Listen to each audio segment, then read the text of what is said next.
BBC News with Moira Alderson. Ukraine's President Volodymyr Zelensky has called on Europe to create its own army for its own security in the face of the threat from Russia.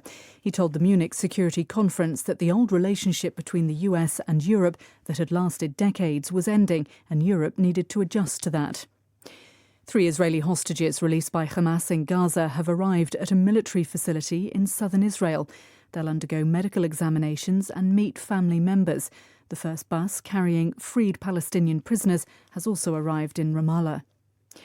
Lebanon's interior minister says more than 25 people have been arrested after an attack on a UN peacekeeping convoy on its way to Beirut airport. Hezbollah supporters have been protesting outside the airport since Thursday after Lebanon refused to allow Iranian planes to land. The world number 1 tennis player Jannik Sinner has accepted an immediate 3-month ban after reaching a settlement with the World Anti-Doping Agency over his 2 positive drugs tests last year. He'll be eligible to play in the next Grand Slam event, the French Open, in May. The UN and the European Union say they're alarmed by the deepening crisis in eastern Congo, warning against further escalation and violations of the country's territorial integrity.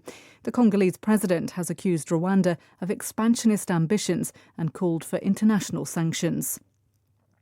The Pakistani Senate has passed 3 bills aimed at strict punishments for people involved in human trafficking, forced begging and sending girls abroad for prostitution.